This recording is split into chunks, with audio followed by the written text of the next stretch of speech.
جب آپ اللہ کو پہچان جاتے ہیں تو آپ اللہ پر ایمان لاتے ہیں، اور ایمان کا مطلب یہ ہوتا ہے کہ اب اللہ کی طرف سے جو بھی آئے گا آپ اس کو مانیں گے۔ دنیا میں کوئی ہستی نہیں ہے، not even parents, not even parents, جس کو آپ بلائنڈلی فالو کریں۔ کوئی ہستی نہیں ہے۔ میری ماں مجھ سے کہے تم نے 5 وقت کی فرض نماز نہیں پڑھنی، میں اماں کی بات مانوں گی؟ نہیں مانوں گی۔ میں اپنی ماں کو یہاں بلائنڈلی فالو نہیں کر سکتی ہوں۔ کسی کے والد کہتے ہیں کوئی ضرورت نہیں ہے روزہ رکھنے کی، کوئی ضرورت نہیں ہے قرآن پڑھنے کی، آپ اپنے والد کو وہاں بلائنڈلی انکویسچنگلی فالو کریں گے؟ آپ اپنی بات جو ہے وہ دین کے اوپر رکھیں گے؟ آپ دین کی بات اوپر رکھیں گے۔ کوئی ہستی ایسی نہیں ہے جس کو آپ بلائنڈلی فالو کریں سوائے اللہ کی ہستی کے۔ اس لیے جسٹس ٹو کریٹر یہ ہے کہ اللہ پر ایمان لایا جائے، and then whatever will come from اللہ یو ول انشاء اللہ اڈاپٹ اٹ۔ آپ اس کو مانیں گی، اور آپ پر، آپ کے ذہن میں اور آپ کے دل میں یقین ہوگا کہ اللہ کی طرف سے جو بھی آئے گا وہ انصاف پر مبنی ہوگا۔ جسٹس ود رسول اللہ صلی اللہ علیہ وسلم، اللہ کے رسول صلی اللہ علیہ وسلم کے ساتھ انصاف کا تقاضا یہ ہے، یہ رائٹر لکھتے ہیں کہ اللہ کے رسول صلی اللہ علیہ وسلم سے سب سے زیادہ اللہ کے بعد محبت کی جائے، اور ان کی تعلیمات کو، ان کی احادیث کو اللہ کے ریپرزنٹیٹیو کے طور پر اتھارٹیٹیو سمجھا جائے۔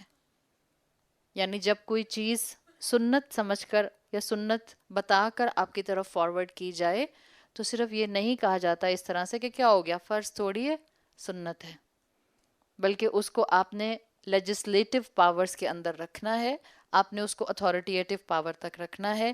یہ ہوگا رسول اللہ صلی اللہ علیہ وسلم کے ساتھ justice.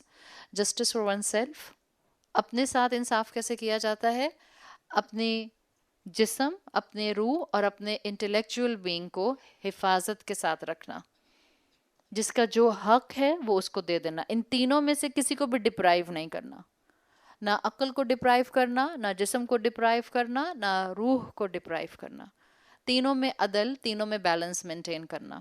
Then justice with people, جو آپ کے رشتے ہیں ان کے درمیان بہترین طریقے سے معاملہ کرنا، ان کے حق ان کو دے دینا۔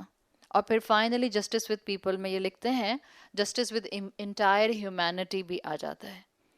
جو لوگوں کے حقوق ہیں، ہم جانتے ہیں الحمدللہ اسلام نے ہم پر صرف رشتوں کے حقوق نہیں رکھے، معاشرے کے فقراء، مساکین اور یتامہ بھی ہمارے مال کے اندر، ہماری محبتوں کے اندر اپنا حصہ رکھتے ہیں۔ اگر کسی کو مال سے سپورٹ نہیں کر سکتے ہو تو مسکرا کر جواب دو۔ آج کل بہت فقیر ہیں، گاڑی کھڑی ہوتی ہے سگنل پر، کوئی نہ کوئی آپ کی کھڑکی کے پاس آ کر جو ہے وہ قریب آ کر بات کرتا ہے، بعض لوگوں کو بہت غصہ آتا ہے اگر فقیر جو ہے ان کی گاڑی میں جھانک کر دیکھتا ہے۔ صبر کریں، اگر آپ اس کی جگہ کھڑی ہوتی تو آپ نے اور میں نے کون سا کوئی اپنے اوپر ایسا لیبل یا آنر لگایا ہوا ہے کہ آپ اور میں اس کی جگہ نہیں کھڑے ہو سکتے تھے؟ Imagine yourself at his or her place. اور صبر کے ساتھ، خاموشی کے ساتھ، اگر پیسہ نہیں دینا چاہ رہے ہیں تو کوئی ٹکی پیک، کوئی بسکٹ، کوئی نمکو کا پیکٹ، کوئی کھجور کا پیکٹ، کچھ دے دیجئے، کوئی جوس کا ڈبہ۔ اگر وہ بھی نہیں ہے مسکرا دیں۔ اب یہ نہ اتنا بڑا ہٹا کٹا آدمی کھڑا ہے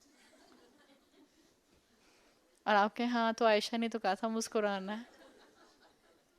اٹس انڈرسٹوڈ کہ میں کس کے سامنے مسکرانے کی بات کر رہی ہوں۔ اینڈ دا فائنل اینگل جو آتھر مینشن کرتے ہیں، جسٹس ٹو نالج۔ اپنی زندگی میں نالج میں سب سے سپریم نالج، ہم پیچھے بات کر چکے، قرآن ہے۔ اپنی زندگی میں قرآن کو وہ مقام دینا جس کے لیے اللہ نے قرآن کو انسانوں کے لیے نازل کیا ہے، اس کو پرائرٹی دینا، قرآن کے علم کو زندگی میں اگنور نہ کرنا۔ جو انسان اپنی زندگی میں کسی نہ کسی پورشن میں قرآن کی انڈرسٹینڈنگ کو شامل رکھتا ہے، اس کے اوپر کے تمام معاملات میں جسٹس، عدل، بیلنس آنا شروع ہو جاتا ہے، اور اللہ تعالیٰ ہم سے یہی چاہتے ہیں۔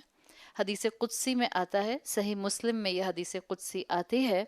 حدیث قدسی آپ کو بتایا تھا، اللہ کے بتائے ہوئے مفہوم کو رسول اللہ صلی اللہ علیہ وسلم کے الفاظ میں پیرافریز کیا جاتا ہے، اس ورڈنگز کو حدیث قدسی کہتے ہیں۔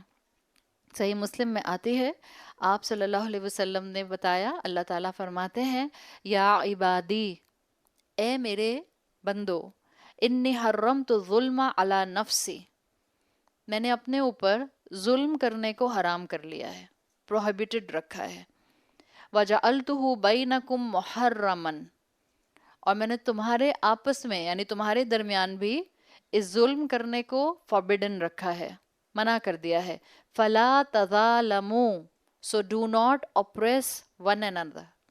امام احمد کہتے ہیں کہ بعض محدثین، ہمارے ٹریڈیشنل اسکالرس، سلف صالحین جب اس حدیث کو بیان کیا کرتے تھے تو بہت ہمبل وے میں کانپتے ہوئے بیان کرتے تھے.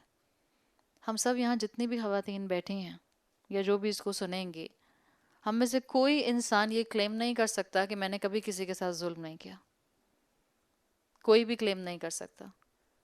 ہو ہی جاتا ہے، جانے انجانے میں ہی ہو جاتا ہے، شیطان کی باتوں میں آنے کی وجہ سے ہو جاتا ہے، کم علمی کی وجہ سے ہو جاتا ہے، کبھی نفس کی خواہش کی وجہ سے ہو جاتا ہے. لیکن یاد رکھیں اللہ نے فوربڈن کیا ہے. اللہ نے کہا ہے کہ میں نے جعلتہ بینکم محرمن، تمہارے درمیان بھی اس کو منع کیا ہے. تو یہ حدیث ہے جس کو آپ کئی مفسرین کی ایکسپلینیشنز میں دیکھتی ہیں اسی مقام پر سورہ رحمان کے ساتھ. وہ کہتے ہیں کہ یہ حدیث قدسی ایک پیراڈائم سیٹ کرتی ہے جو یہ بتاتی ہے کہ اللہ اتنا رحمان ہے کہ اللہ ہماری غلطیوں کے باوجود یہ کہتا ہے کہ میں نے ظلم کرنے کو اپنے اوپر حرام کر لیا ہے. ابن تیمیہ لکھتے ہیں حالانکہ اگر اللہ ظلم کرے تو کون پوچھے گا اللہ سے؟ کوئی ہے جو اللہ کو سوال کرے کہ آپ نے یہ کیوں کیا؟ بعض خواتین اپنی لا علمی میں کہتی ہیں پوچھوں گی قیامت کے دن اللہ سے. یہ جملہ اب اتنا 4 دن 6 دن جو سنا ہے قرآن، اب یہ جملہ زبان سے نکل سکتا ہے؟ پوچھوں گی اللہ سے.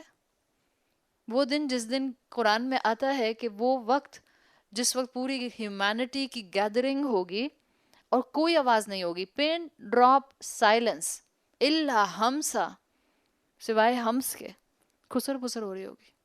یہ کیا ہو رہا ہے، یہ کیا ہو رہا ہے، یہ کیا ہو رہا ہے، یہ آواز کسی کی آواز نہیں نکل سکے گی. اور ہم کتنے آرام سے کہتے ہیں پوچھوں گی قیامت کے دن اللہ سے.